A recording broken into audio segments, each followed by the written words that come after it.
Senator, I'd like to thank the committee for inviting me para once and for all malaman natin ang totoo. So, I would like to request sa inyo na huwag ninyo akong ituring president or kaibigan. Treat me as a witness and tignan natin kung lalabas yung totoo. So, with your permission, at maraming salamat po sa inyong lahat for inviting me. I'd like to start. My mandate as President of the Republic was to protect the country and the Filipino people. Do not question my policies because I offer no apologies, no excuses. I did what I had to do. And whether you believe it or not, I did it for my country. The war on illegal drugs is not about killing people. It is about protecting the innocent and the defenseless. The war on drugs is about the eradication of illegal substances such as shabu, cocaine, heroin, marijuana, party drugs, and the like, as a menace which ruins people, families, communities, and relationships, and tears apart the social fabric which binds society together in peace, harmony, and brotherhood. It is not unlike slogans which serves as calls for a better future, such as the war on waste, war on corruption, and war against climate change. I have always viewed people addicted to illegal drugs as victims and patients requiring medical help and not as criminals. That is why when the war on drugs slogan came into being, coined as first as a message to the people of Davao City to stay away from illegal drugs, but at the same time, I had a drug rehabilitation facility constructed in Davao City, a city government expense, manned by Davao City government doctors, psychiatrists, nurses, and health workers, among others, to look after the complete rehabilitation of those addicted to illegal drugs. I believe then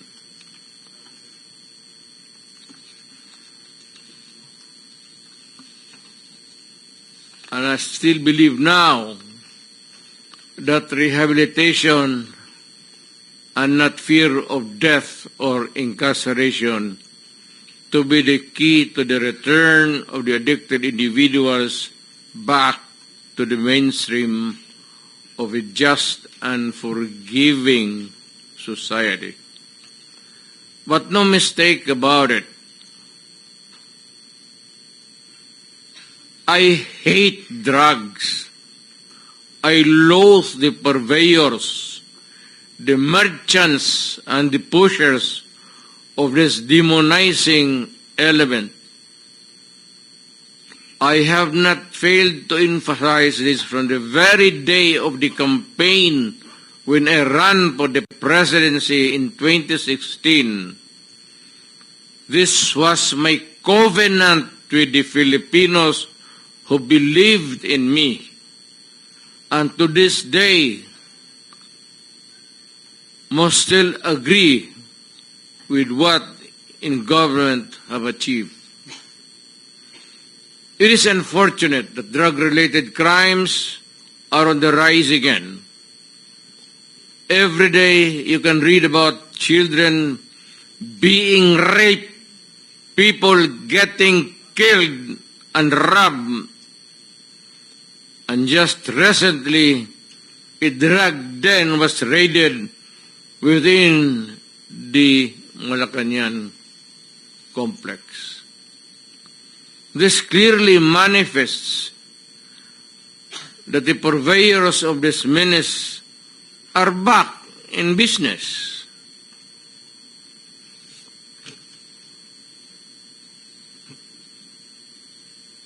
Ano? Gawain natin. The Filipinos are anxious and distressed. Self-preservation is still the first law of nature. It is instinct. It is recognized in our laws as self-defense. That is why I have always told the police authorities and operatives to be mindful of this basic law of nature. However, I tell them not to abuse their authority and power, and hindi ko talaga pinayagan yung abuso ng pulis o sundalo kailanman sa buong buhay ko and as mayor for so many years and as president, in the guise of protecting themselves. But when your very life is placed at risk and it can be snuffed out in a matter of seconds, then and only then must you act accordingly. Repel the aggression only in self-defense. Alam mo, matagal ako nagturo sa aming bayan sa Police Academy. When I was a prosecutor, to augment my income, noon na, bago akong kasal, nagturo ako sa police. Ang sinabi ko talaga sa kanila, when you are arresting a criminal, you are not supposed to request him to surrender. Rather, you have to overcome the resistance. However, pag ayaw, it's the duty of the police is to overcome the resistance kung ayaw mag-surrender. At kung may baril, at kung tingin mo, sabi ko sa mga polis doon sa academy, mamamatay ka, barilin mo. Barilin mo sa ulo. Patayin mo at least one less criminal in the community. Yun ang utos ko when I was a fiscal and I was a professor doon sa Police Academy. Yun ang turo ko sa kanila. No quarters given, no quarters asked. Criminal ito.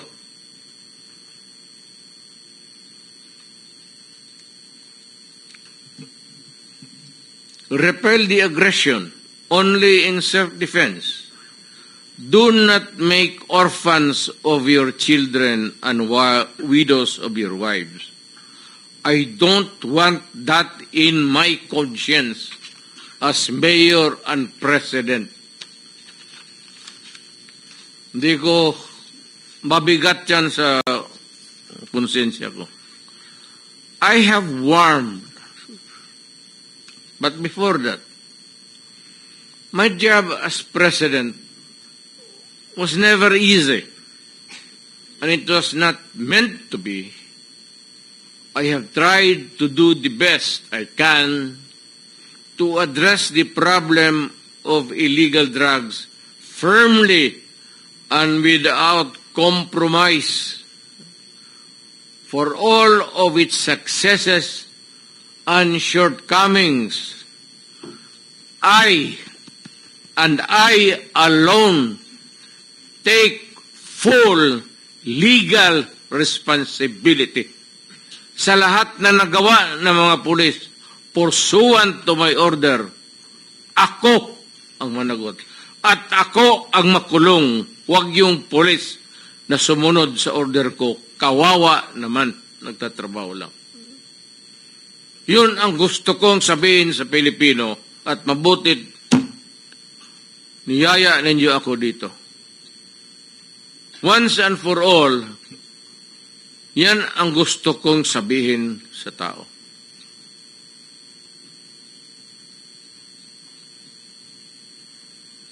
I have warned all of you as your president then and as a private citizen now. Drugs will destroy the Filipino. It will destroy my country. And I will never allow it. Baski ako empleyado sa gobyerno o private citizen, I will do what is necessary to protect my country, my community, at yung mga anak natin. This is a matter of principle. At papagkamatayan ko yan. Maraming salamat. I'm ready to answer your question. Thank you, Mr. President. But now I think it's better to hear victim families, and then we'll open the floor for questioning and discussion. So in order tayo, in order sa kanila. Sige, who came sige, ganito sa records ko, no, after naging chief Albayal after Bato de la Rosa, Albayalde, Gamboa, Cascolan, Sinas, Eleazar, Carlos, Danao. Ganun na nangyari. Sige.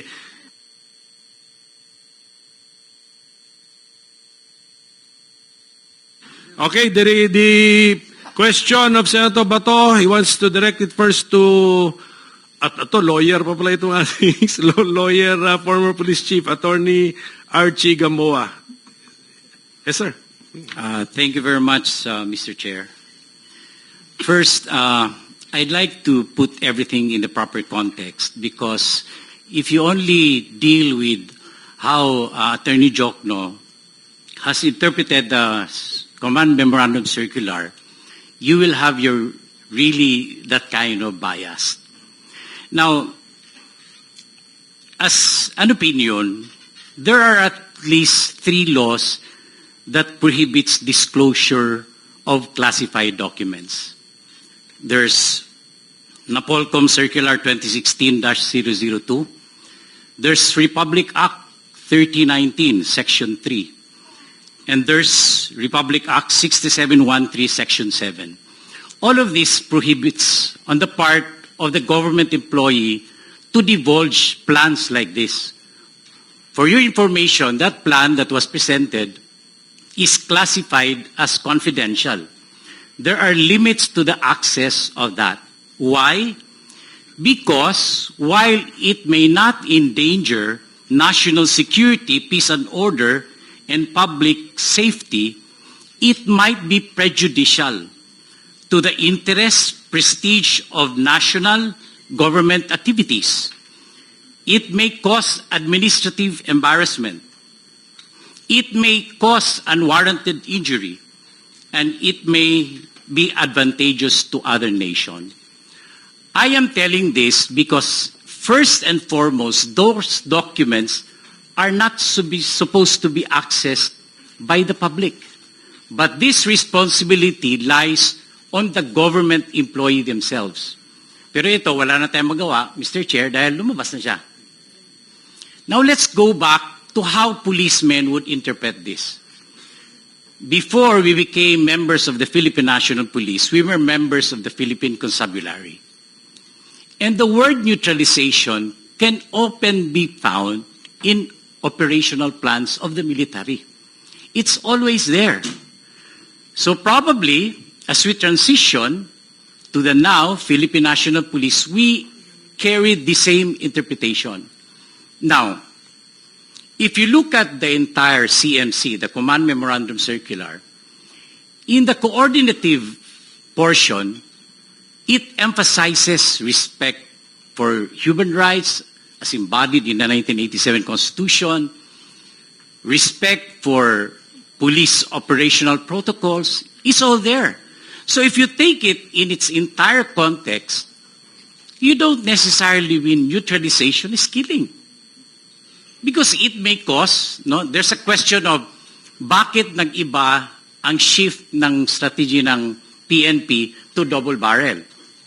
Bakit merong tukhang, merong HVT na sinasabing nagde-determine ng drug list? When you are a member of the military, even in our campaign against the insurgents, we always start with the order of battle. The order of battle is the list of suspected communists, be it armed guerrilla or even legal fronts. Because this is where you start your work.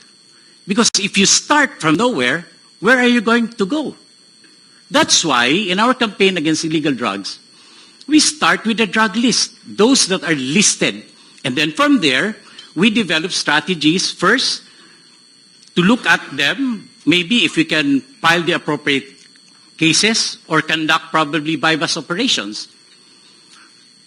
Ang mahirap kasi if you take this into just one context and one page, actually I have listed that during the CMC 2016, there was a mention 4 times, page 3, page 12, page 15, and page 16, and negation in page 5. But if an ordinary policeman would interpret this, it means it will still be based on how the law operates. As a chief PNP and as a lawyer, I would not allow that it will go out of the bounds of the law. Mahirap kasi pag kunin mo yung context na iisang page lang or dito ka lang sa neutralization. Why don't you go through the different pages? This is a memorandum circular covered by almost 18 pages. And take the interpretation in its entirety. Hindi lang dun sa neutralization. I don't know what could be the reason, but that's how a former chief PNP and a lawyer says it.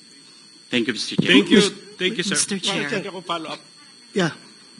Follow up. But is the word neutralization commonly used in police documents?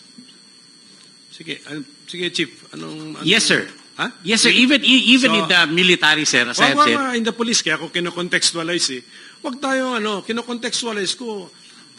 Kayo ba police? You consider yourself military? No, sir. Police. So, in the police context, common ang word na neutralization. Yes, sir. Even if you can see on the So, different 6 memorandum circular, you see it's Kaya nga, that's one document. And then, I'm now asking you, before ka naging chief, siyempre, ang lawak na experience mo, madalas mo na-encounter sa police career mo ang word na neutralization? Yes, sir. So just as you made the study kung ilang beses ginamit siya dito sa Yes, sir. document, Yes, can you sir. give us a study kung ano yung mga police documents na na-encounter mo ang neutralization No. at saka negation?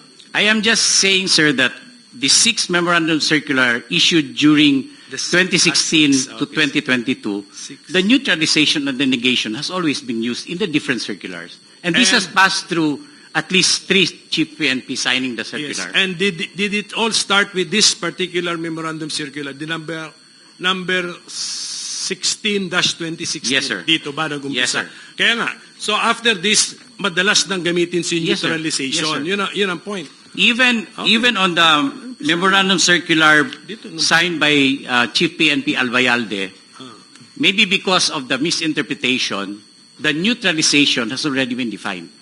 Has already been? Defined in the definition of terms. Albayalde time na. Sige po. Chief, itong aking records dito, ano ka? You were chief of October 14, 2019. Kino-consider ka na bang chief nun? Up to... Yes, sir, as officer in charge, but limited on the... Up to September 2, 2020. Yes, sir. Tama. Yes, Mr. Chair. Alam mo ilan ang casualty sa war on drugs? Do you know? Sa term mo? I think 662, sir. 662. Yes, sir. We have already list on the different died in police operations on the different terms of the chief PNPs. Yes. Basta in your particular term, 662. Yes, Mr. Chair. Yes, Mr. Chair. Yes, Senator Risa. Salamat kayo, Mr. Chair. I'll be asking follow-up questions after all the former chiefs PNP have spoken. Pero I think may binanggit po si former Chief PNP Archie Gamboa at least tatlong importanteng punto. Una, talagang magkakaiba yung sa militar or even the PC before bilang military organizations na gumagamit ng yung list of targets at saka yung use ng word na neutralization. Iba talaga sa context ng kanilang dating counterinsurgency operations ng PC at ng AFP until recently na pumipihit sa external defense. Ibang-iba supposedly ang PNP. That's why nagpasa ang Kongreso noon ng PNP Reform and Modernization Act to create the new PNP. So ibang-iba po yung paggamit ng neutralization or negation sa PC noon at sa AFP, maaring hanggang ngayon, kesa sa PNP. Pangalawang importanteng binanggit ni former Chief PNP Archie, sinabi nga nila na why would they want to arrest rather than have those effect of killing. Kasi po, yung isa pang pag-uusapan natin in this hearing or perhaps the next hearings, Mr. Chair, mayroong tinawag na nangyaring perverse incentive. Lumabas na po sa isang resource person. Pag aresto, walang reward, walang incentive. Pero pag napatay, may incentive. At may gradations pa ng magkano yon, depende kung low level or high value yung napatay or pinatay. And pangatlo po, I just would like to return dun sa piniresent so far ni na Attorney Jokno, Attorney Chel, na pati doon sa mga nakuha nilang after reports ng PNP sa mga napatay, yung mga nakalista earlier for neutralization or negation, nakalagay po killed. So in the course of the years of the drug war, in the course of the years of the EJ case, talagang napagpalit-palit na yung neutralization, negation, at yung pagpatay as a description and siguro in the nature ng mga human organizations sa pagkaintindi even during the operation. So just for the record, Mr. Chair, bago yung ating iba pang former chiefs PNP. Senator Salamat Bato. kayo, Mr. Chair, thank you. Mr. Chair, I have given this body the Google meaning of the word neutralization. This time, I would like to share with you the police meaning of neutralization as defined in page 188 of the Police Operational Procedure Manual. And it says, neutralization, a police intervention in strict accord with the use of force continuum and or principle of proportionality on the use of force purposely to contain or stop the unlawful aggression of the offender. This may include an arrest, capture, surrender, or other acts to subdue the suspect. Wala mang nakalagay dito na kill sa definition ng PNP Operational Manual, Mr. Chair. Thank you, Mr. Chair.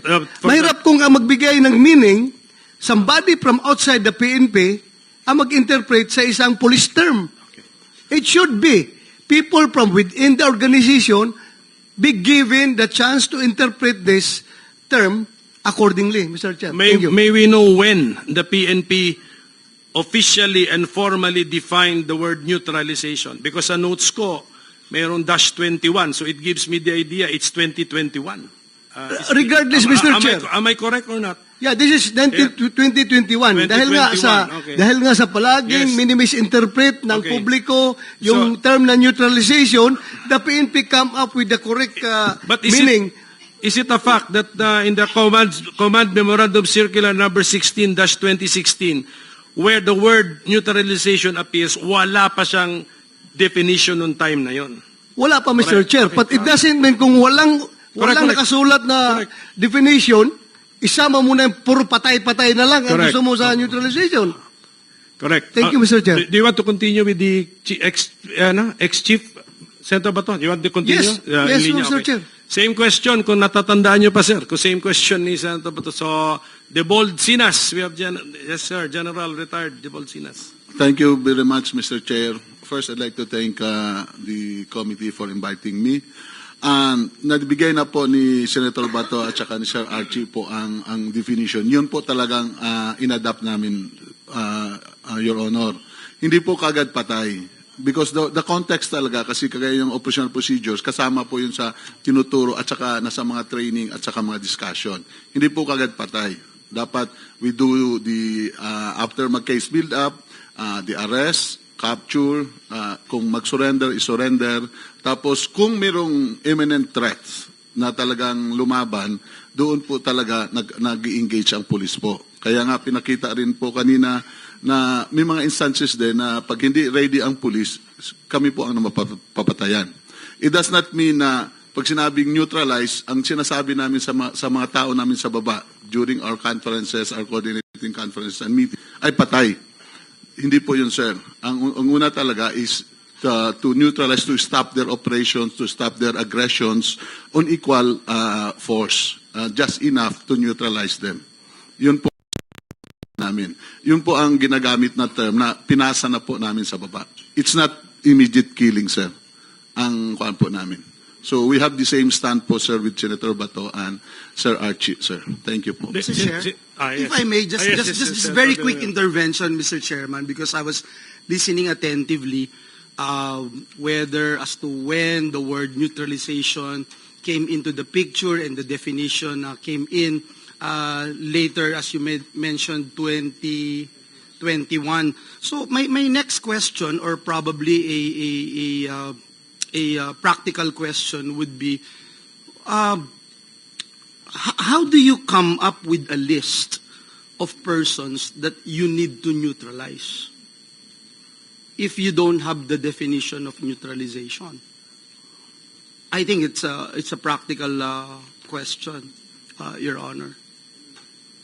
Take that up in some yeah. other future I just time. wanted to put that on Ituloy lang natin yeah. si andito. Pero Thank hindi, you. may nasabi kasi si General Sinas na yun ang, sabi mo, yung interpretation na yun ang pinaabot mo sa baba. So, I mean to say, nag-issue ka ba ng mga circulars when you were Chief PNP?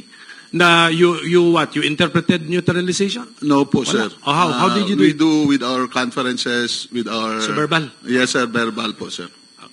Sige, General Danao, please. Same question daw ni Senator Bato. Yes, sir. Honorable Chairman and other members of the Senate. Magandang hapon po sa inyo lahat.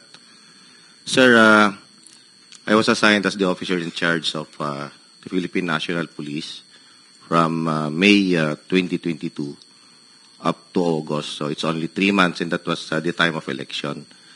And from 2016 to 2018, I was just a mere directorate or staff of the directorates of intelligence and the CIDG.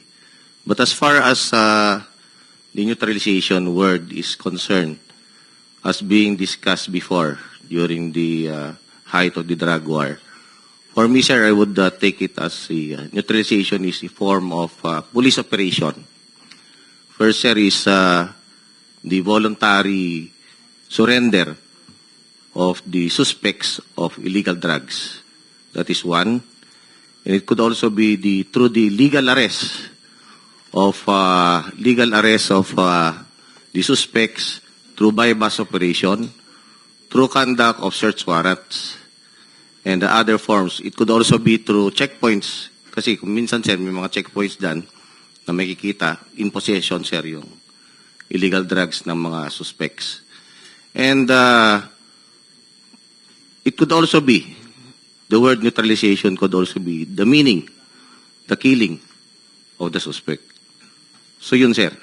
So pero yung sinasabi siya na interpretation how we conduct operations sa baba, sir, nasasabi na killing, parang medyo wala naman pong ganon. But it is only how to the people on the ground on how they interpret it as such. Thank you. Okay, ganito. Mr. Chair, may I respond? Sige, just if possible, briefly lang, Attorney Jokno, please. Thank you, Mr. Chair. Unang-una po, I think the comments that were made missed the point entirely. Kasi ang tanong talaga dito ay, bakit pa nilagay yon sa isang command circular? At may point out ko rin po, naalala ko rin na Senator De La Rosa na mismong kayo po nung 2016 ay ginamit nyo din po ang salitang neutralize. I'm sorry, Mr. Chair. But may I point out that Senator De La Rosa in 2016 also used the term neutralize to refer to a bounty being raised to have him killed by supposed generals who were allied with the drug of those people involved in drugs. What's your source? This please, is from ma-check din namin. Amita Legaspi, GMA News, published September 28, 2016, dito po sa GMA News Online. Mr. Chair, Mr. Chair. Siguro mamaya kung ma-share sa atin yan para makareact ako properly. Okay, please share with Senator Bato. Wala akong context, Mr. Kaya ako Chair. tinanong para yung staff ma-check kagad ng staff. Just a few more points, if I may, Mr. Chair. General Gamboa mentioned the use of the order of battle, pero matagal na po yan na-ban. Bawal na po gumamit ng order of battle sa ilalim ng Anti-Torture Act. So kung sabi niya ay yun ang ginagamit nila sa counterinsurgency, yun din ang basis nila sa drug list, wala na po yun Pinagbabawal na po yun na matagal na ng ating batas. And finally, the point that confidential daw yung circular na ito at dapat daw hindi kami nakakuha ng kopya. Kami mismo ay nag-request sa PNP para sa kaso sa Supreme Court at binigyan po kami ng certified true copy na sinubmit po namin sa Supreme Court. Yan lang po, Your Honor. Sino ba nag-call attention ko? Yung Senator Risa. Yeah. Salamat kayo, Mr. Chair. A follow-up question, Attorney Jokno. Attorney Chal, apart from semantics, may basis po ba sa karanasan na yung naging interpretasyon ng iba sa neutralize o negate ay pumatay? Ayun nga po, yun na ipakita kong mga slides kanina na mismong galing sa Police Santa Ana, Police Tondo, mismo kay Colonel Jovi Espenido, sa PIDEA Chief. Lahat po sila ginagamit nila yung salitang neutralize. At ang ibig sabihin ay kasama na doon yung pagpapatay.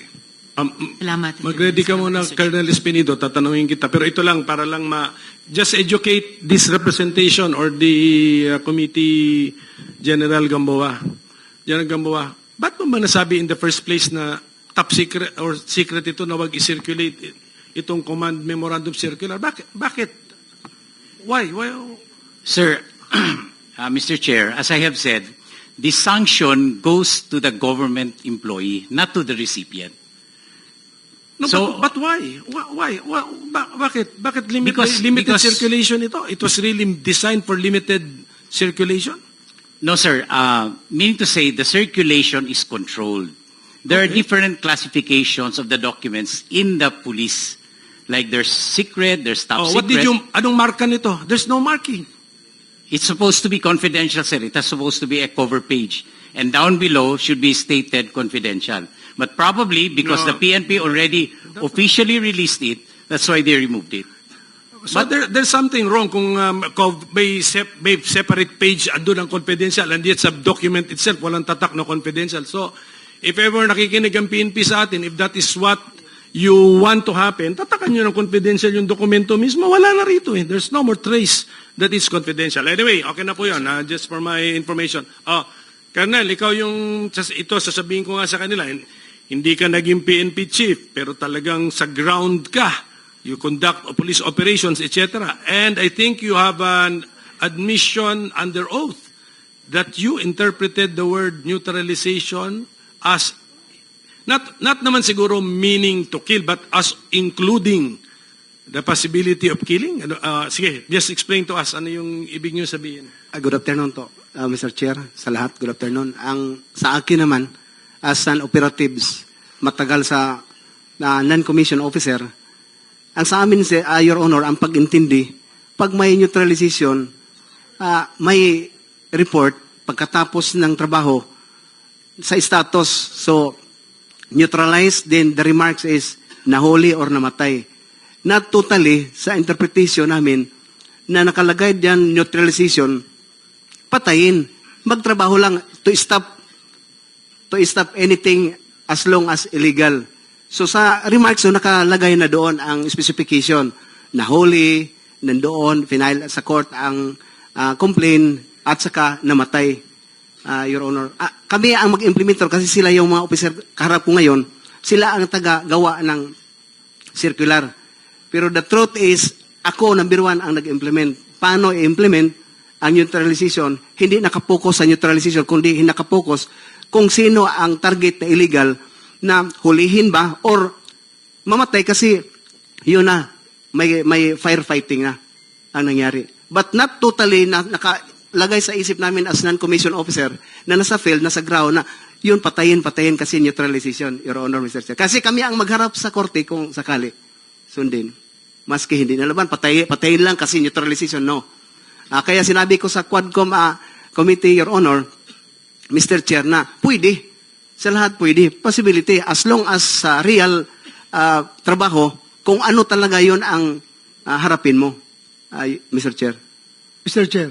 Sige, Senator Bato, matanong ko na rin will clarify the situation. Meron kang sinabi, Colonel Spiro, na pwede. Pwede. Ano mo ibig mo sabihin doon sa pwede? Na pwedeng mamatay? Lahat may possibility, Mr. Chair, Your Honor, kasi sa situation na nandyan, mang daming experience ko for my 28 years. Yeah, pwede mamatay kung ano? Kung lumaban. Oh, yun.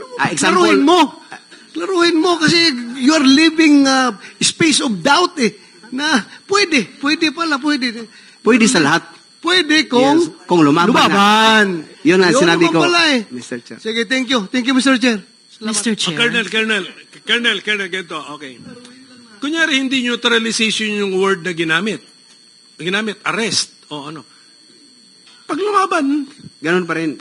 hindi. Mr. Chair, ganon pa rin. So, okay. Senator Risa, you want to... Salamat kay Mr. Chair. Related dun sa isang puntong binanggit ni Police Lieutenant Colonel Espenido, balik lang kay Attorney Jokno, may pattern naman po bang nakita yung flag related sa mga kaso di umano ng nanlaban? I mean, kapani-paniwala ba na lahat self-defense on the part of the law enforcer yung pagpatay sa mga ito na sinabing nanlaban? Dalawa po yung nakita namin. Unang-una, sa Santa Ana Police Reports na naibigay sa amin, meron silang tinatawag sa PNP na information report. Ito yung report na doon nila nilalagay yung mga information about the suspect galing sa mga informant nila. At this is used pre-operation. Sa mga information reports na nakita namin, nandun na yung salitang immediate apprehension and neutralization of that particular suspect. Second, yung pangalan nila ay sa maraming kaso ay nasa listahan din ng drug watch list for that particular area.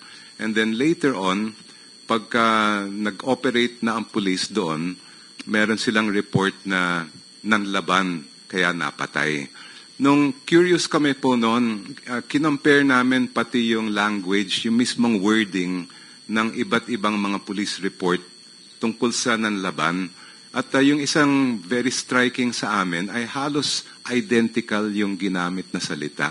Kumbaga parang cut and paste yung mga ginamit na salita. I can provide the committee with copies of these police reports. Please do, Attorney Chel. Salamat Yes, tayo, Your Mr. Kung pwede, more than just providing us with a copy, Attorney Jok, no, if you can, parang give us a memorandum of position paper na inorganize mo na yung observations mo. Yes, doon, Mr. Chair. Para you direct our attention to what you have noticed. Yes, sir. Ito, Colonel Espinido. Mr. Chair, just to respond to the pattern of Senator Riza. Sige, Father, go. Once again, going back to our documents, listening to the narratives of the families, wala po. From the 312 that we have, no one fought back. Ulitin ko po, wala po nanlaban sa kanila. Salamat po. Salamat, Father Flavi. yes, go Mr. ahead. Chair, if I may, habang on deck si Father Flavi, and mamaya itatanong ko rin kay Attorney Chel. Father, tama po ba na sedition cases were filed against you? Kasi kaugnay po ito ng banta na hinaharap, hindi lang ng people on the ground, pero yung mga gustong magdepensa sa mga EJK families. Yes po, Mr. Chair, Senator Riza. Salamat, Father. For the record, Mr. Chair. Mr. Chair, if I may ask a similar question kay Attorney Jokno, kay Attorney Chel. Salamat kayo, Mr. Chair. Attorney Chel, could you describe briefly how was it to be an opponent of the war on drugs during its peak? Anong klaseng mga hamon ang hinaharap ng mga human rights advocates? Kasama na po yung galing sa legal community.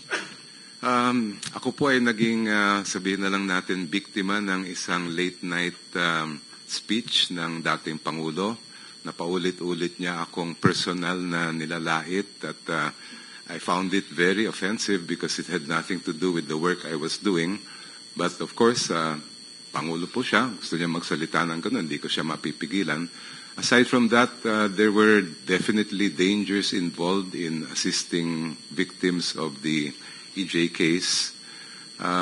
Wala naman pong mga direct threats, pero minsan ay napapansin namin na mayroong mga lumilibot-libot at lalong-lalo na pag kinakausap namin ang mga testigo at biktima ng EJK survivors ay very security conscious kami dahil alam namin yung dangers nun. Naalala ko rin, Senator Risa, yung sa kaso nila Kian, na yung mga witnesses po ay nandun sa kay Bishop Ambo at may pagtatangka na kunin sila ng pulis. Mabuti na lang may mga media na andon at nung naibalita na may ganun nga ay hindi na tinuloy. Salamat, Attorney Jokno. Salamat ka, Mr. Chair. And I believe, speaking of dangers, we also have here today as resource persons former Senator Laila De Lima and former Mayor Jed Mabilog. Perhaps at the proper time, Mr. Chair, we could also hear them. Salamat ka, Mr. Chair. I'll give them time na, Mayor Mabilog and Laila, if they want to give some opening statement. But after this question of mine to Colonel Espinido. Colonel, isa pa, one question. Sa ilang years ka sa police? 28, Your Honor, Mr. Grabe Chair. yung mga operations mo, high profile, di ba? Yes. Mr. Chair. Paruhinog, ikaw? Yes, Mr. Chair. Yung early morning raid sa bahay? Yes, Mr. Ilang Chair. patay doon? Ang patay? Ilang? Simultaneous yun sa area sa 6 search warrant, 16, Your Honor, Mr. Chair. Okay, basta operative yan, general, mga operative. Okay. Sa entire 28 years career mo sa police, ikaw ba'y nakatanggap ng instruction, whether in writing or sa pananalita, na ginamit ang word na neutralization bilang code na patayin mo? Sa pagtanda ko, Your Honor, Mr. Chair, wala akong specific na sabihan na i-neutralize. Huli ay yung arrest, marami. Kaya nga, okay. So, ikaw ba'y nasabihan na arrest pero code word yun na patayin mo? Hindi, Hindi. Mr. Chair. Ikaw ba'y nagamitan ng ibang word na code word sa napatayin mo? Wala. May isa, Your Honor, Mr. Chair, yung trabahoin. Okay. Patrabaho yung ganon. Pero Anong basa mo nun? Anong intindi mo dun sa trabahuin mo? the result din, Mr. Chair, hulihin, yun lang talaga palagi ang... Pero anong ending ng specific na trinabaho mo? Napatay o nahuli? Nahuli. Nahuli yun, Nahuli? Mr. Chair. Maalala mo pa pangalan? Sino yung subject matter nung trabahuin mo? Na nahuli, ang ending ay nahuli din? Mayor ng Gandara, Samar, Mr. Chair. With the person of Mayor Cabuños at saka may 4 niya na security na police na warranted. Anong year yun, more or less? 2011, 2010, 11, Your Honor, Mr. Chair. Yung pagtatanong ko sa iyo, yung pang credibility questions na po ito kasi Yes. hindi naman, drug war ba yan? Hindi. Hindi. Yes. So, just to test yung credibility po. Apo. Senator Bato? Yes. Are we commencing questioning Colonel Espinedo, Mr. Chair? Sana ng time lang kung may opening statement si Mayor Mabilog at saka si Senator Laila de Lima, and then after their opening statements, kung meron man, hindi ko kayo pipilitin, then we now open the questioning. But we will follow the order. May order tayo, tapos magti 10 minutes po tayo. Pero kung pwede mag-request, iklian natin 5 minutes per senator. Okay, so ladies first, Senator Laila de Lima, just in case you want to deliver a statement. Yes. Very short. Yes, go ahead, ma'am. Very short, Your Honor. Mr. Chair and the honorable members of the subcommittee conducting today's inquiry. We can destroy and we need to destroy drugs, but we cannot destroy lives.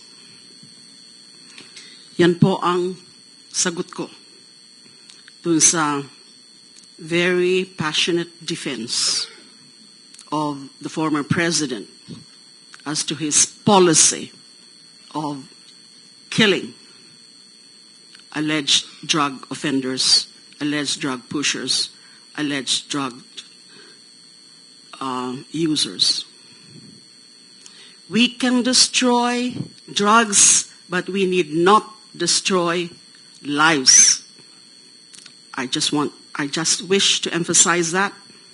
I said that in my privileged speech in August 2016 after I filed a Senate inquiry, a resolution calling for Senate inquiry. This man, the former mayor of Davao City and the former president of the Republic of the Philippines, for so long have evaded justice and accountability for the thousands of those killed in the name of the so-called war on drugs. Hindi pa ho natin siya napapanagot after all these years. And these killings had started nung time pa niya as mayor, yung phenomenon ng Davao Death Squad.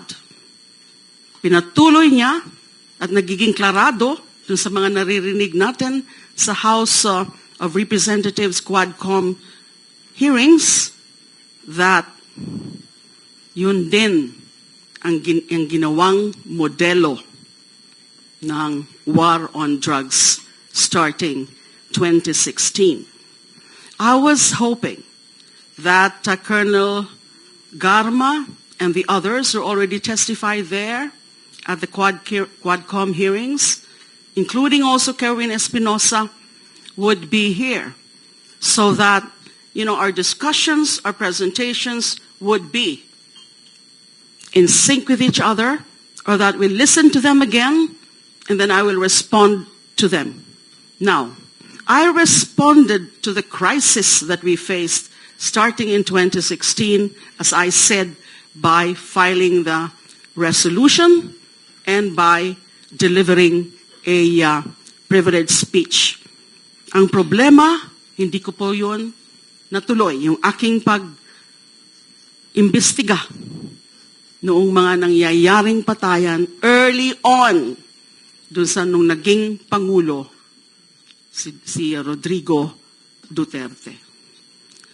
Malungkot po ako, or actually I have mixed feelings now. People have been asking me, how do you feel that you're again appearing before the Senate for the first time? I'm setting foot in the premises of the Senate. Ang sabi ko, mixed feelings dahil sana nga noon pa, hindi na natin hinintay yung libo-libong mga pinatay. Pero nagagalak naman ako that I think we have the right environment now. Sana po, marami pa ang lumantad para magsabi pa kung ano talaga ang tunay na layunin ng Project Double Barrel.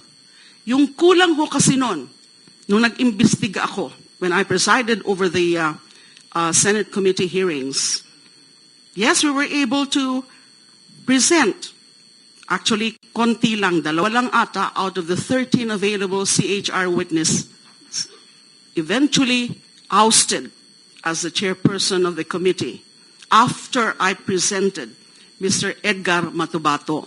Hindi na po yun natuloy.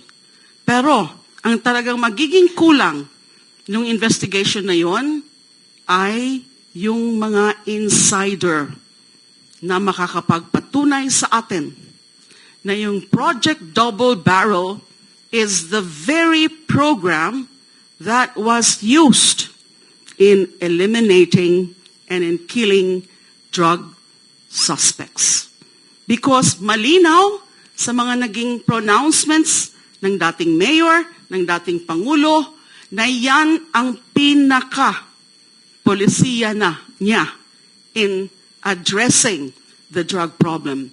Nasabi na ho kanina, yung mga examples, at marami pa ho yun, I have a whole collection of his statements, which really categorically show very clearly, manifestly, that he was inducing, encouraging the killings. And it cannot just be purely rhetoric. Kasi sinunod yung mga binanggit niya. Sinunod yung kanyang mga sinasabi na kailangang patayin ng mga yan. Manlanlaban man o hindi. Ang problema sa nanlaban, hindi ho kapanipaniwala. Siguro may ilan-ilan na may mga nanlaban talaga. Pero sa karamihan, sa mga lumabas na mga kwento ng mga kaanak ng mga biktima, ay karamihan sa kanila ay hindi nanlaban. Ano ba yung nangyari sa akin? Hindi lang sila nakontento na alisin ako bilang committee chairperson, but sinundan po ako ng katakot-takot na acts of persecution. Kasama na yung halos araw-araw na minumura, halos araw-araw na pinapahiya, halos araw-araw na I was deprived of my honor, and because they tried to destroy my reputation.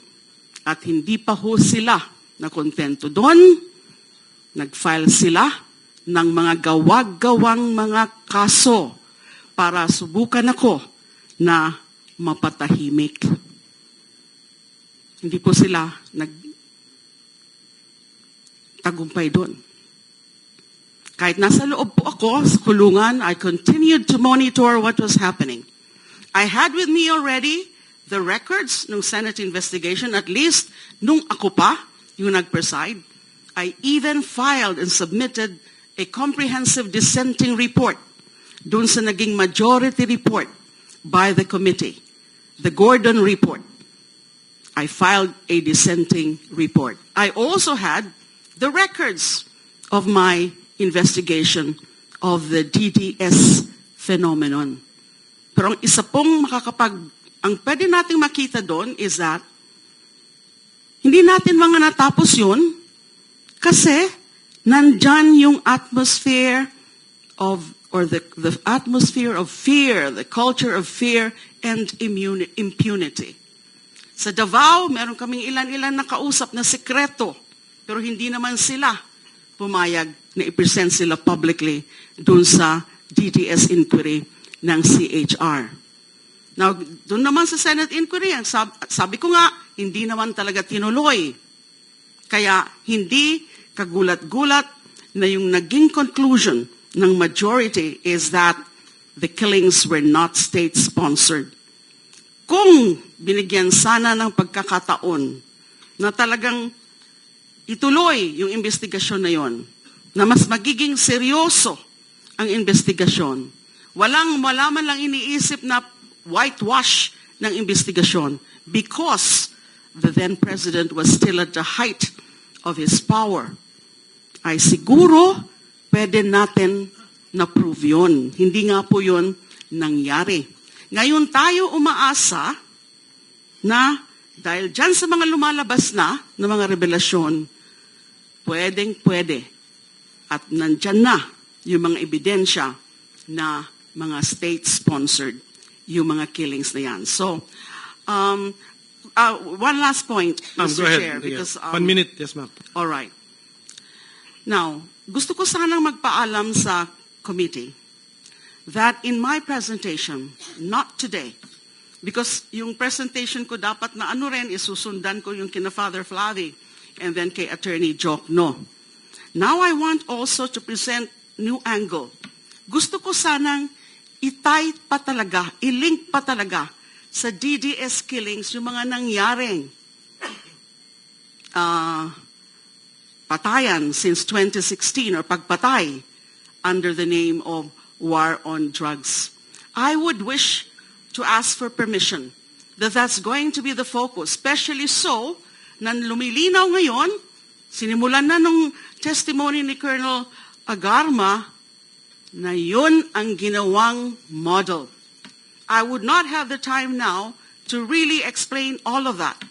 But I can really come up with a comprehensive summary ng mga sinabi noon nila Edgar Matobato, yung mga sinabi subsequently ni Arturo Las Cañas, who at first denied that there was a DDS, denied responsibility for the killings, denied that it was then Mayor Rodrigo Duterte responsible for that. But in a subsequent appearance, wala na po ako noon, nakakulong na po ako, he recanted and gave us this very comprehensive story, lalo na dun sa kanyang ICC affidavit. I would want to Sige, present ma'am. Yes, ma'am. Okay. a Can you comprehensive- wrap up? Okay na po, ma'am? for now. Okay, sige po. Ganito po. We will give you the time, pero pwede ba mag-request din ng committee, can you give us a preview of what you will be presenting? Siguro if you can organize also your observations and your findings in a memorandum or position paper type document, then I will please do give that. us. Thank you. I will do that, Your Honor, including the dissenting report and then including Thank you, ma'am. all the observations. Thank you. Thank you. Thank you. Mr. Chair, just very short. Very Yes, short. I can say.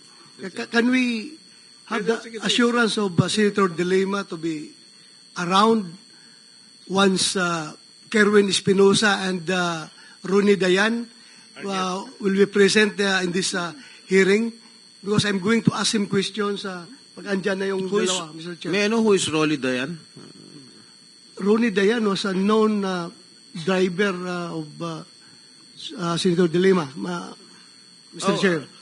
Is he the partner of Senator De Lima? Mr. Chair, That was revealed by Rooney Dayan during the previous hearing many years ago, Mr. Chair. Mr. Chair. Let's focus on our topic. Okay, gentlemen. Okay, sige, ganito. Already moved na yata yung kanina pa, no? Na Ronnie Dayan will be invited to the next hearing. Senator Laila De Lima has manifested their intention to attend the next meeting. So, the next hearing. So, tugma-tugma lahat. Yes, Your Honor, because you want to that's respond? where I will make a Yes, comprehensive presentation and also comment on those revelations by Mr. Kerwin Espinosa Yeah. during the Quadcom, and perhaps he is expected to reiterate that here. I was hoping he would be here, Yes. including Colonel. You will be there as a Gami. resource person, ma'am. You'll be there as a resource person, not to defend yourself. Wala, hindi resource person po kayo. Okay, Mr. Chair, if I okay, may. sa Senate Thank you, President. Mr. Chair. A few questions addressed to former Senator De Lima.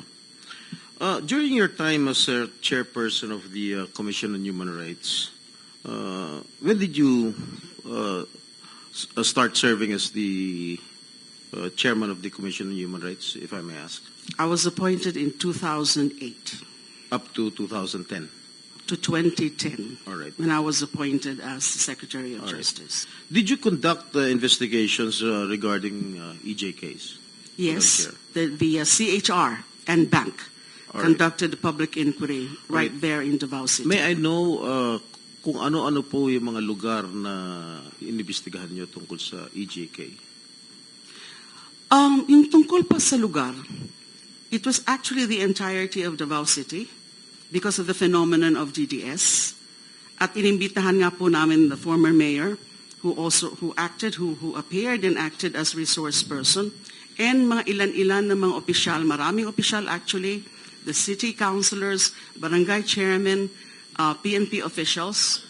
Only that, halos wala na nag-appear dun sa mga nakausap namin discreetly, confidentially, who shared their knowledge about the DDS. These are also self-confessed DDS members, just like Edgar Matubato. Kaya lang po, in the 2009 inquiry, wala pa po sila Edgar Matubato and Arturo Las Cañas.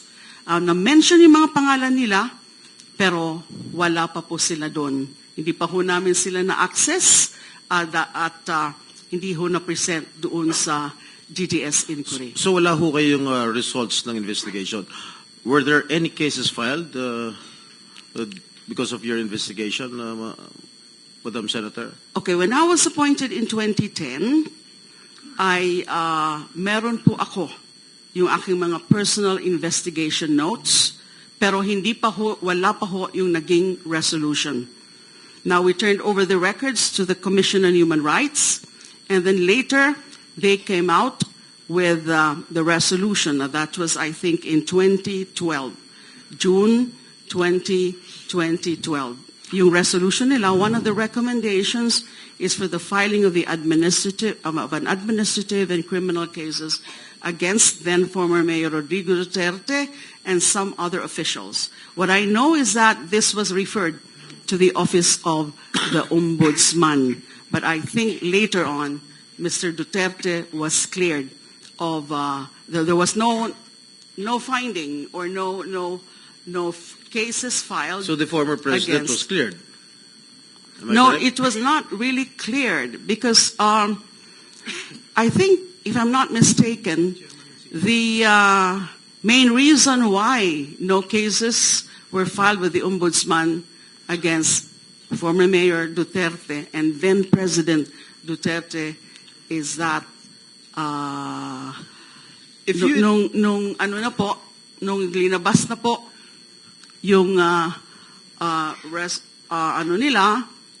from the Ombudsman is he was already the president. Well, so on Julie, the presidential immunity. In the course of your investigation, when you were CHR chairman, and you think that the former president was involved in in killings in his hometown in Davao, why didn't you file cases against him? The investigation was conducted, but the problem was that those who were in the know, yung konti ho na mga self-confessed DDS members at that time, they're not willing to testify. When you were DOJ secretary, why didn't you file a case against the former president? You had all the means, you had all the power to do so.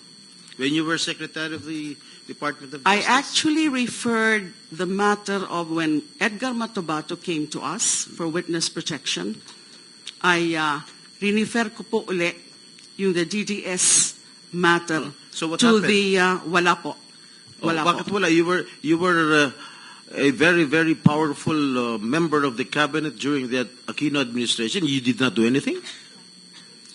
It's not To that I pursue did the not case? do anything. To pursue It's the just case? that I asked the NBI to pursue further the investigation. Pero wala na po na i-submit sa akin na report. They were telling me that they had also so much difficulty accessing possible witnesses at the time. All right. One more thing, Madam former Senator. Why is it only in Davao that you had this investigation? Bakit Davao lang? Why were you so focused and why are you so concentrated in investigating Davao? We were focused on investigating the so-called DDS phenomenon because we have read some reports about it. foremost of which was the report of the UN Special Rapporteur Philip Alston. And he did come out with that report citing certain findings of the UN Special Rapporteur Philip Alston. And meron din pong report, yung Human Rights Watch, they called it, "You Can Die Anytime," also referring to the DDS phenomenon. So we felt that at that time, because of these reports, and our CHR regional office did confirm that there were killings, but they could not tell us, or they refused to tell us, that it was actually the doings of the DDS on orders of then Mayor Rodrigo Duterte. But the insiders, the ones I mentioned kanina, I think there were 3 of them, which we interviewed secretly or discreetly, they did say that there was such a thing as a group as a Davao Death Squad, and then formed by the former mayor, and then getting orders also from the former mayor, something that were validated later on by Edgar Matubato and Arturo Las Cañas. Okay, Mr. Chair, I would like to invite the attention of the former senator when she was still a sitting member of the Senate. With regard to the committee report of the Committee on Justice then, for the years, if I may read, for the years 2001 to 2009, under the Arroyo administration, 91,762 killings were reported, or an average of 10.196 killings per year, 850 killings per month, or 28 killings per day. On the other hand, for the years 2010 to 2016, under the Aquino administration, there were 85,878 recorded killings, with an average of 14,313 killings per year, 1,193 killings per month, or 40 killings per day. You were the Justice Secretary during the Aquino administration. Why did you not investigate these killings? All right. May I start by saying that on the matter of EJKs in general, especially with respect to the killings of activists, I did recommend, and it was adopted, there was this Administrative Order number 35, creating an interagency committee to look into the various drug killings, to the various activist killings, targeting members of progressive groups, leftist organizations, and that was somewhat rampant during the time of former President Arroyo. Now, bakit wala pa po yung drug killings? Kasi nga po, pinapapursu ko pa sa NBI. It was not the real focus then of Administrative Number 35, which is the Special Interagency Committee to address extrajudicial killings. Now, talking about the Gordon report, you mentioned the Justice Committee report, which was subsequently headed by former Senator Dick Gordon. Sinabi nga niya po yun, na bakit yung EJKs lang, bakit yung ibang mga EJKs ay hindi natin kailangan imbestigahan, o hindi natin inimbestigahan dun sa Senate Committee. Mukhang may problema po sa ganun. Kasi ang nakita ng committee, ng majority committee in coming up with that committee report is that, well, hindi actually nila nakita na may special complexion at the time, at the start of the drug war killings beginning 2016 under the Duterte administration. I'm not talking about the drug war killings kasi wala namang ganong war on drugs specifically in Davao City, although among those, or many of those victimized, were also alleged drug offenders, aside from petty criminals and other kinds of criminals. So, nakita dawat yun, and that was the very point of my resolution that I filed calling for an inquiry, na medyo ibang fenomeno nito ngayon sa war on drugs, na ito sa ngalan ng war on drugs ay may mga pinapatay in numbers, substantial numbers, in the name of war on drugs. Kaya dapat, hindi yun naging issue talaga. Bakit hindi na lang natin imbestigahan yung buong mga pangyayari ng mga EJKs in various administrations? What they failed to appreciate, I'm talking about the committee report, is that the focus of my investigation ay yung mga dumadami na halos araw-araw na pinapatay since day one of the former president's assumption into office. And even before his official assumption into office, meron na talaga na mga pinapatay araw-araw, halos araw-araw, nakita natin yon. Thank you, ma'am. So that's supposed to be Mr. Chair. the focus. Ma'am, teka muna, Senate President Pro Tem. No? Reminder to everyone, especially the members of the committee. Ang subcommittee natin, ang instruction natin, Philippine War on Illegal Drugs. Okay. I know malaking overlap niya sa EJK because marami siguro ngang napatay in the name of Philippine War on Illegal Drugs. But this is not strictly an EJK hearing or investigation. Okay? Basta klaruhin ko lang po sa inyo lahat, lalo na sa members ng subcommittee. May mother committee tayo, yun ang instruction sa atin. Investigate the Philippine War on Illegal Drugs. Okay, so if I may continue. Mr. Chairman, Yes. can you extend that statement of yours to all members of the Senate? Because I'm not a member of the committee yet. No, you will be. So I was just you will be. I was just making a to ensure that all members yes. are oriented properly, Mr. Chair. Mr. Thank you, Chair. Mr. Chair, I would just like to wrap up my questioning to Yes. Senator De Lima. But I would like to put it on record that the resource person, the former senator, did not answer directly my question, Mr. Chair. And I might be mistaken of defending the former president. I am not defending the former president. In fact, if it is his turn to answer questions, I will ask questions also. Darating po tayo. So, anyways, Senator De Lima will be present in the future hearings. Yes, Senator Risa? Hello. Yes, salamat kayo, Mr. Chair. Just a brief manifestation. Kanina mention was made of a resource person na iimbitahin din natin to the next hearing. And a personal detail about that resource person.